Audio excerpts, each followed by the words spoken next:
Hey, Higherlife Publishing and Marketing. This is Leilani Haywood, social media manager, and I am visiting with one of Higherlife's authors, Loretta Schoen. She is the author of Surviving Medical Mayhem, Surviving Medical Mayhem, which is, it is amazing. Laughing when it hurts. Yes. And I love how it's written as a series of true life, funny stories from her own pain, her own trauma with the medical establishment, which I know a lot of us have had, but she packages it as kind of like a devotional and faith. And so Loretta Schoen knows a thing or two about surviving medical mayhem. She is a survivor of cancer, heart disease, and has walked closely with others through their own health struggles. Loretta brings a wit and infectious humor to both her writing and speaking. She has done extensive research and has learned how to navigate the policy and politics. In addition to her medical experience, she has a deep and abiding faith in God and is comfortable crossing the boundaries of both physical, emotional, and spiritual well-being. Her writing is candid, peppered with humor, and heavily salted with God's word to sustain the journey. And so I am so excited to introduce you to Loretta so you can learn more about her book, about her journey. It is, some of the stories are heart-wrenching, but they're hilarious. Yeah. Or a combination of both, right? Yes, Yeah. yes. And I love the book about the section about aging and about, your changing body. It's hard to recognize it. And when you're my age, you look at the mirror and you go, that's not my body. Something happened in the middle of the night and it's just not me. God, you got to bring it back because this is it. I don't recognize it. I mean, if they were lined up, I would not pick that body. But we're stuck with it. So you deal with it. You deal with all that comes with it. Yes. Alone. That's the biggest point of my book, is that you use prescriptions, 3 prescriptions that I talk about in the book, but I talk about so much more, but there are basically 3 prescriptions that we talk about. And through those prescriptions, we realize we're not alone and we have options. The biggest option, of course, is our faith. We use our faith to realize we're not alone in this, that there's somebody watching over us, that nobody's causing this to happen. God isn't out there, we're a puppet on a string. It's not. Life happens, but God is with us. And I talk about some stories that happened to me. Yeah, tell us about yourself. Well, I'll tell you about myself. I was born in New York, but I was raised also in Brazil and in Italy. I now make my home in Central Florida in what I affectionately call, with my husband, the Schoen Assisted-Living Facility. I'm married to Thad for 46 years. I have a grown daughter who's blessed us incredibly, also blessed us with a son-in-law who we really look to as a son. And I'm totally captivated with these 2 little people that they created that call me Nana. So I'm really happy that even while all this COVID is going on, that we ended up moving here 3 years ago so we could at least be close to them. So we had family. But underneath all that, all the facts about where I lived and stuff like that, tells a really different story underneath these clothes. From the time I was 9 months old, I sported leg braces to correct elongated tendons in my legs. At the age of 20, I had a ganglion cyst removed from my wrist. and from my ankle. And so I slapped a bangle on the wrist and I put an ankle bracelet on my ankle and told myself I was creating a fashion statement. I've also had uterine tumor removed. I've had a total hysterectomy. I've had breast cancer, coronary artery bypass, 2 hip replacements, and a plethora of other things that have provided me with enough scars that I've actually named them after the major Florida highways. Really? You don't have nothing else to do and you're looking at all these scars, you might as well do something productive. So I named them. But also my work life provided me with an education in the medical arena, because I started out as a 16-year-old. My first job was in a lab, a science lab at Florida Atlantic University in Boca Raton. And then later, my husband was working on his PhD, and I got a job as a medical secretary at Duke University Medical Hospital. And that gave me another layer of education. When we returned back to Florida, I then got a job with an oxygen company. And so really started getting into more one-on-one patient care and learned another facet. Each layer gave me more education. Even the man I chose to marry was immersed in the medical field, in science and research, immunology and microbiology, and then later on went into pharmaceutical sales. And so 46 years, you sort of learn a few things from Right, his, right. but I have to say that my greatest lessons probably came from being a caregiver and from receiving care. I took care of my mother for her 10-year battle with cancer. My husband and I assisted with the care of my mother-in-law. And of course, we took turns taking care of each other. We laugh and always say, now look, here's the rules. Both of us can't be sick at the same time. This vet had cancer 3 times, twice testicular and prostate a month before we moved here up to Central Florida. And he's had 2 stents put in his heart, and he's had a surgery for hyperparathyroidism. Wow. So quite a pair. As our 12-year-old grandson says, when we go through the airports, he always tells TSA, oh, they're gonna set off the alarms because they have fake shoulders and hips. And I'm like, Aiden, don't tell them that. Let them find out by themselves. Maybe I can squeak through. But we told the kids when they were young that we glowed in the dark because we both had radiation therapy. So, you know, they don't need a nightlight. We're their nightlight. But that's hilarious. We you know, it's what happens when you're living life. We hang around long enough to see what's going to happen next, you know? Right.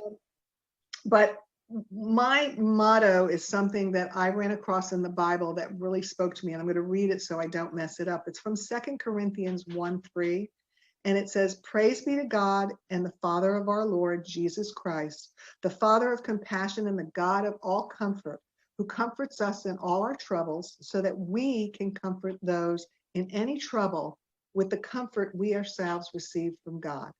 And when I read that, I thought, that's what I want to do. I want to take this pain, this frustration, the worry, being scared, and I want to channel it so that others won't feel this way. And that's what I like to do. I like to come alongside people who may be afraid. Maybe they've never experienced this. I mean, I know people that are well into their 80s before they've ever had any medical issues. Meanwhile, Thad and I, you know, we spout things like I grow tumors and polyps, and you know, it's just my thing, I guess. But they're frightened, and I don't want them to be frightened, because this is a foreign language. Medicine and the medical arena is a foreign world and a foreign language. And what do you do when you go into a foreign country? You learn everything you can about that country, including the language. And so one of my prescriptions is, yes, faith. Second, education. Learn everything. Ask questions. So many people, especially my generation and older, don't ask anything. They just believe the doctor is it, whatever he says, they're going to do. They don't want to know. Give me a magic pill. No, no. You want to ask the questions. You want to say, what will this cause? What are the benefits? What are the negatives, the pros and the cons? You want to write them down. You want to have an advocate that goes with you, which is very hard to do today in COVID. You've got to go in alone. But Right. one of the things that the electronics has helped us is a friend of mine just had a lumpectomy and called us up and said, if I dial you in on my phone, will you be there when she's explaining to me what the breast tissue was? I don't understand it. And so when she got into the room, they dialed us in. So we were there. We were another set of ears. And that's what I tell people. You think you've got it, but when you're faced in that office, you're not only thinking about what that doctor's telling you, but you're also trying not to react, but you are reacting. And then you can't think of what you wanted to ask, and you go home and you don't even remember what they said. But if you come in with your questions and then you have somebody with you or on the phone at their home, listening in, then together and taking notes. And then later you can say, I don't remember that. I had that with my cousin. I went with her. And she said, you have in your notes here that he said X, Y, Z. I don't remember that. I said, yeah, he did. This is what he said. So those are the kind of things that I like to do and that hopefully you get from reading my book. That's the purpose of it. Yes, I want you to laugh. I want you to feel. I want you to cry, but I want you to learn. So you have faith, you have education, and of course you have humor. You need to use the humor. You need to look for it. You need to find it. You need to practice all these things. You practice the education. You practice your humor. You practice your faith. I keep funny things around. Like I went to the grocery store this week and I found a hat. And I thought, this is perfect. And my husband said, Right. I think so. Let's do this. And we got it. Great. You look great with it on. Oh, well, I don't know about that. But the point is, find the funny. Find the funny. When my husband had his shoulder replacement, the first one, they had a terrible time. And the doctor said to me, why did you wait so long? And I said to him, Doc, he didn't. He tried to do stem cell. He did rehab. He tried everything he could. He said, I had so little to work with. He said that I literally was scraping the bone and kind of mixing it almost like with cement. He said, now we got to see if it grows. He said, but I'm going to tell you, he falls, all bets are off. So I'm thinking, okay, how do I tell him this? So he gets into the room and he's a little out of it, and the nurse is fussing with all the tubes and the wires and stuff. And he's got this big bolster and it's raising his shoulder up like this. And on the bolster is a stress ball that fits into like a little elastic. And he wakes up and I'm thinking, please God, give me the right words so I don't pitch him into a depression. I need to give him hope, right?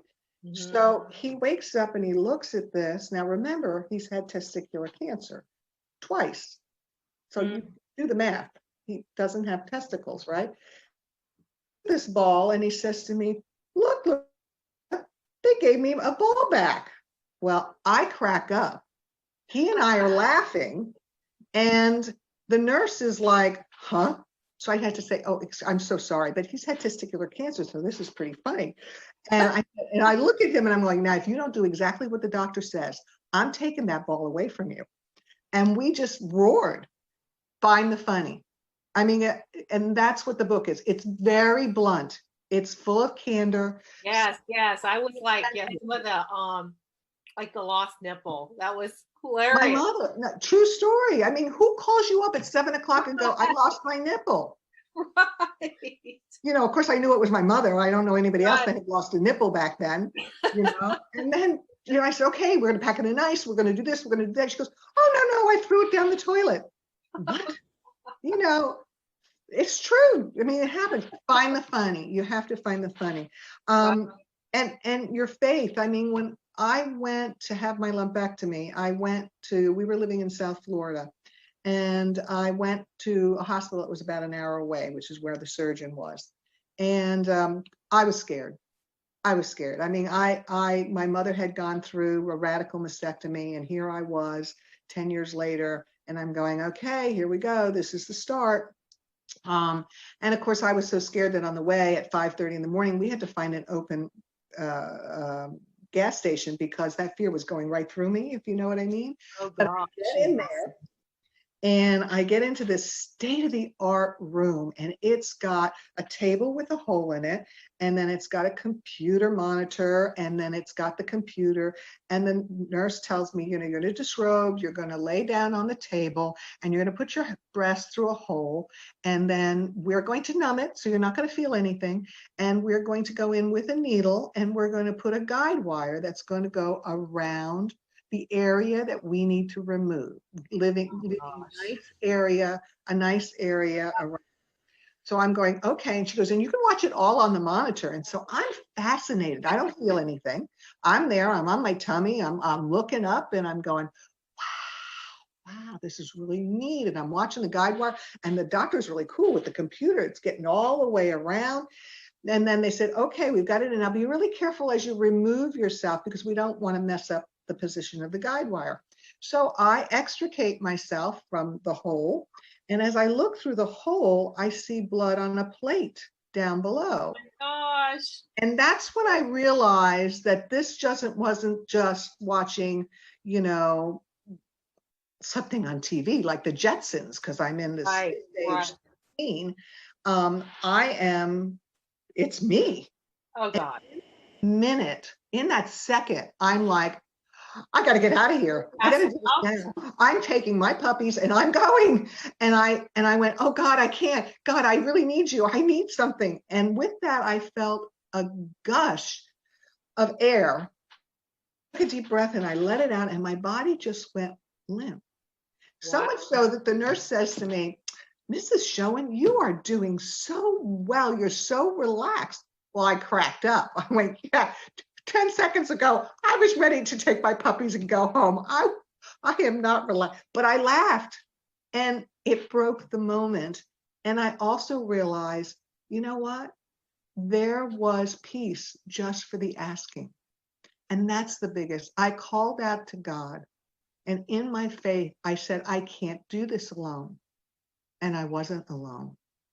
And that's the big message here. That's why each short story has a Bible verse, and then Survive and Thrive section at the bottom. That sort of hits you over the head and says, this is what it's about. This is your takeaway. And they're short enough that, yes, whether it's COVID or we're out of jobs or whatever, it's even as a grandmother, sometimes I'll say, Thad, I need a minute, hang out with the kids. Then I go hide in the bathroom. And I've often taken my book and gone out and hide. And I'm like, okay, let me flip through. Remember that story? I need to read it again. So that basically, and the humor really helps. It does. It definitely takes the edge off. It does. And if I can impart the three things, it is educating yourself. It is keeping your own medical records. It is finding out all you can. Yes, the internet is wonderful, but it is not the be all, and you can get yourself in a lot of trouble. You need to go ask people, you need to ask physicians, you need to not just rely on the internet. The other takeaway is you are an equal partner with your healthcare professional. And the healthcare is an industry, and it's a commodity. And you are the consumer. And if you don't like what you're getting, you need to go and find where you can get what you need. Nobody knows your body the way you do. And while you need the education from a good healthcare professional, the key here is a good healthcare professional. You need to find it. If you don't like it, something's not right. You need to say, okay, God, help me. I need to find somebody else, and go looking. Ask people, ask for references, call them up. Look online, see what's being said about them. Where did they go to school? What's their main interests? So these three things are the main things, but there's so much more in the book. I talk about, I'm just going to go through. I talk about, you were talking about the first part, which is a funny thing happened on the way to eternity, which is how your body changes. And Yes, yes. the second chapter is, I'd have taken better care of myself if I'd known what was going to happen. And that's taking care of yourself. And then there's, you want me to do what? And as caregivers, we do a lot of stuff that we're like, I will, you see other people doing it. I love you, but I would never do that for you. You see what he's doing for them? Now that's not happening. Well, guess what? You will when the time is right and the person that you love. And then I talk about life amid medical mayhem and what doesn't kill you makes you stronger. And then living in the state of joy, which is having a good attitude, which is half the battle. And you couple that with humor, and you got a anecdote. You have not an anecdote. You have a little cure pill. It's like taking your vitamins, though. You take them every day. Right. You take these prescriptions every day. And then, of course, there's a chapter on prescription for healing, that God is with us. In the end, I have just the facts, ma'am. And I talk about how to keep a medical record, doctor shopping, keeping your medical treatments. I talk about all those things. So I tried to, like, practical advice on owning your, and in English, just really simple. It just, I want to empower people. And that's what I'd like to do. And my husband and I both will come alongside people and help them through that, be a sounding board for them. And I mean, obviously we are not physicians and we can't tell them what to do, but we can help them sort through that medical mayhem. Quite frankly, it's like, if you've ever seen Harry Potter, it's like those hallways and doorways and ramps in Harry Potter's movie, where they're constantly moving and changing. That's your medical arena. And it will always, as we know more and learn more and we make new discoveries, everything changes, not just health insurance, but everything. Right.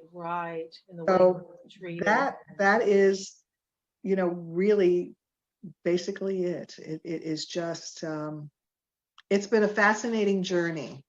And it's one that when I was a child, I always wanted to write and to be a writer. And I loved reading. And we had a very good family friend who was a writer. And I said to her, how can I want to be like you, Mrs. Hammond. And she says, well, write what you know. And I knew nothing. Well, flash forward about 50 years, and suddenly I found I had a lot I knew. And I was comfortable in that arena. You don't think you can do something when you're faced with it. I watched my mother, my aunt, my uncle, my mother-in-law go through stuff that I thought I could never do. And they were amazing. But you find that you can, because you do have the tools. If you take initiative, if you hold on to that faith, if you practice it, if you hold on to learning everything that you can. And again, it's not easy. I'm not making this sound, this is not a funny ha-ha, there are things in there. And I blog, I have a blog where I talk about other stuff. I keep talking about medical stuff that comes up. It's tough. It's sit in a corner and huddle. I talk about, there's a place in the book where the men in white coats were going to come to get me. And it was after my mother died. And I really thought I was losing it. I mean, I did everything I was supposed to do. I settled her estate. I emptied the house out. My two brothers and I sorted, got everything, who wanted what and whatever. And then it was empty. And it was Mother's Day. And we were supposed to get together with one of my brothers and his family, and they couldn't do it. And I flipped. I needed family. And I said as much, and my husband, he was trying, but he said something that I took the wrong way, bless his heart. And I went flying out the door, not a very nice person, grabbed the keys, and I had no idea where I was going. And I got in the car and I was driving and driving. And then I ended up in my mother's apartment thinking, I need mom. I need my mother. Now, for the 3 months after she died, I was misefficient. I did have some telltale signs. I got urinary tract infections. I got a kidney infection. My face broke out. I looked like I had adolescent acne, and I was 38 years old. I said to the doctor, I don't know what's happening to me. He said, your body is finally releasing all the stress that you've had for the last 9 months of your mother's life. And so it's coming out in all these things. But I was handling it, Liliani. I was handling it. But I got in her room, in her apartment, and I just wanted my mom. And it was empty, save for the clothes closet. I hadn't gone through her clothes yet. And I walked in her closet, and I could see and smell her clothes and outfits that she had worn. And I grabbed them, and I am sobbing into the clothes, and it was her evening gowns, and I'm sobbing going, I gotta stop doing this because I'm gonna have to hawk these things, and I slid to the floor, and I just sobbed my eyes out for about an hour. And then I was like, okay, I'm good. I needed to do that. So this is not a journey without pain. It's a journey that we take using the prescriptions that God wants for us so that we can journey not alone, but with him, and to ask others to help. And I talk about that. When you're caring for others, you need to ask for help. And that's the thing I didn't do with my mom. I felt like I had to do it. And I learned a lot from that. It was not good. It didn't help our relationship any. I was very efficient, but it wasn't. So we need to ask for help when we need it. There's so many people that are willing to come alongside us if you ask. And if they say, no, I really can't, I don't like driving, that's fine. Don't ask them to drive. Would they come and sit with your mom for an hour so you could have an hour to take a walk? It's that kind of thing. So that's what we address in Surviving Medical Mayhem, Laughing When It Hurts. Yes, I love that part about like taking care of yourself, and the self-care, because there's only one you. That's it. That's and it. If you don't take care of yourself, how can you take good care of somebody else? Yes. Yeah. You're not at your best. Right. So right. That's something, it's very hard to balance. And those that are natural born caregivers, or put it in a biblical text, if you're a Martha, you're a doer. It's easier for you to do than it is for you to take time out, settle yourself, and pray. But we need both in our lives. We need to do both. We need to take that time out. We also need to be Marthas, but to know when to do them is really important. Yes, definitely. Well, I think your book is very timely, especially now, with the coronavirus pandemic. When you were writing the book, were there any surprises? I found it incredibly cathartic. I actually didn't start to write a devotional. Really? I wanted to do a self-contained medical record. I wanted to teach people to keep their own medical records. And in front of every chapter, it was set up like a chart. So it would have procedures, it would have radiology, it would have nuclear medicine, it would have a physical and history. In front of each of those sections would be a little story. And I started working on creating a database. Now, I'm not a real techie person, and I was trying to teach myself how to create this, and I would do it online, but I would also have it so it could be on a thumb drive, and so I was starting to work on this. And my son-in-law, every time he came down to visit us in South Florida, would say, Mom, you really need to do this all online. And I'm like, honey, I would love to, but I don't have the wherewithal to do this. This is crazy. And that time, Chicken Soup for the Soul was looking for stories of 101 devotionals for women. And one of the editors happened to go to our church. So I thought, well, Awesome. I'm going to take my stories and I'm going to turn them into devotionals. Well, it was a whole lot harder than I thought. That was the other thing I learned. Writing the stories was easier than finding a Bible verse to go with them. You try finding a Bible verse to Thad's first operation, and the doctor asked, Thad was 31 when he had his first round of testicular cancer. I was 26. And the doctor comes in after the surgery, and I just settled Thad back into the bed from trying to go to the bathroom, because they told him, if you go to the bathroom, you can go home. And he's like, I'm going home. So I get him into bed, I cover him all up. The doctor comes in, and the first thing the doctor, who wasn't much older than my husband, just out of residency, flips back the covers, and there's my husband in all his magnificent splendor. And the doc goes, so what do you think? And I'm 26. Okay, this is not, I wasn't even sure what the operation entailed. So I didn't know what they were going to do. I didn't care. I wanted a husband. The 3-piece set and the family jewels were optional. Okay, I wanted my husband. So I think he did that too, because he probably sensed 26 years old, she's probably scared to death. Whips off the cover, goes, what do you think? And I'm like, and I look at that, and I look at the doctor, and I go, what's not to like?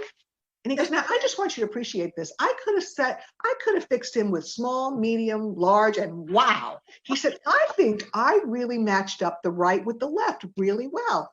We cracked up. Hilarious. 26 years later, the same doctor would repeat, not 26, 16 years later, the same doctor would repeat that same procedure on his other testicle. Oh, gosh. And then years later, about 3 years ago, his son, who took over the practice, did his prostate cancer. So it's family business. But you learn. I'm not sure why I told that story, but you learn quickly to adjust and to turn fear into humor. You need to find the message. There's a message in everything. There's something to learn about this. At the time, it's really, really hard. I mean, I moved here. My husband had just had his prostate surgery. He couldn't lift anything more than a milk carton. That was fine. I packed up 300 boxes. He put the boxes together because he couldn't lift. I packed them up, stacked them in the living room in the old house, had the movers move us. We get up here. I'm good. Sunday morning, I'm sitting in bed, and I got the angel on one side and the devil on the other side. And the devil's going, if you don't go to church today, you could really unpack a lot of boxes.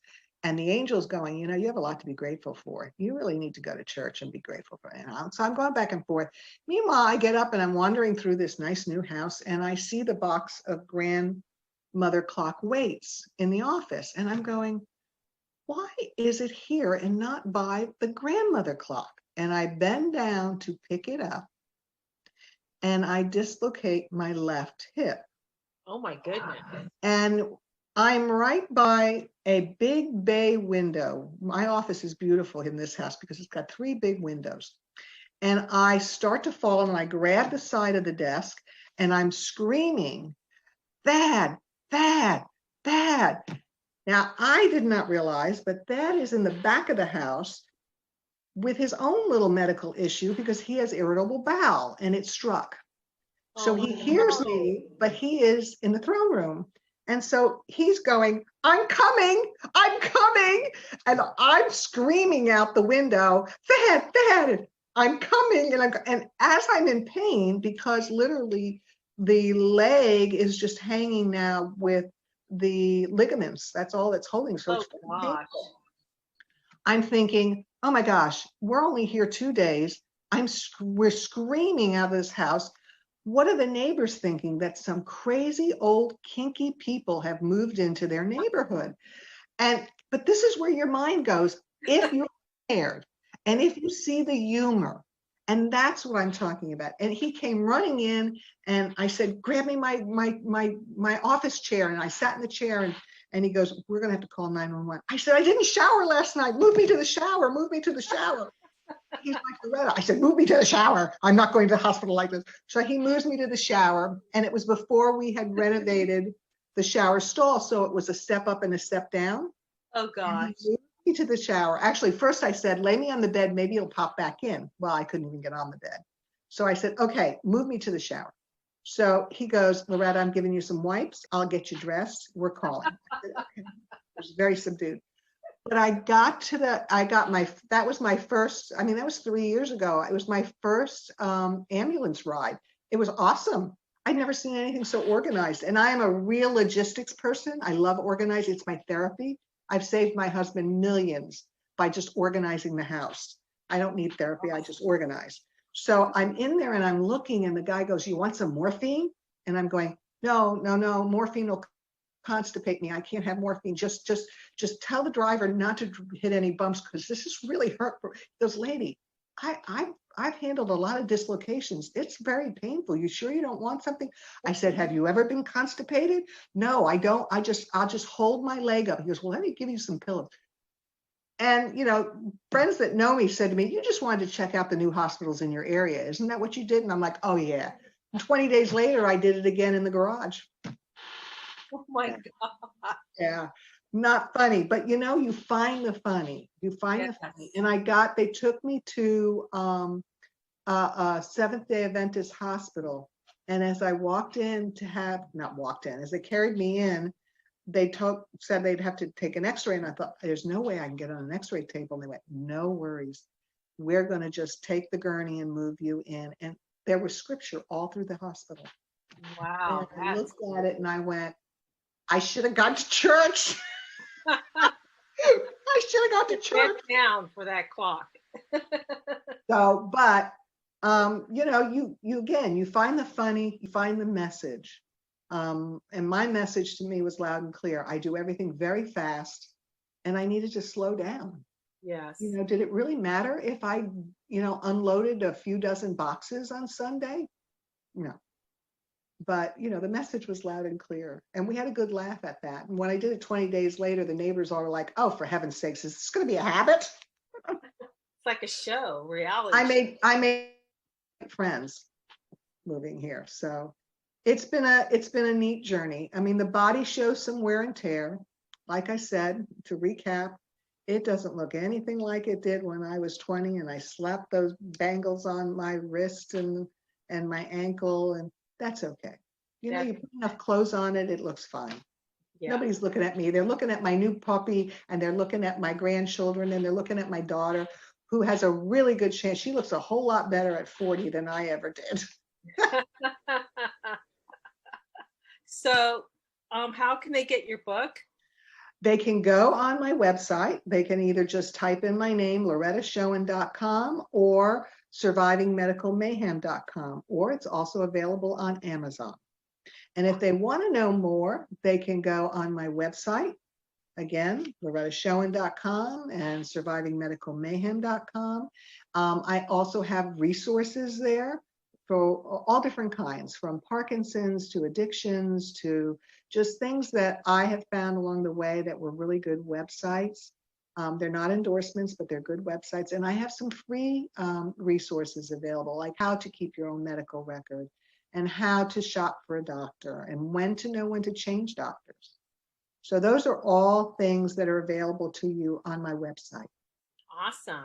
LorettaSchoen.com. And I will add the link when I edit the interview. That would be great.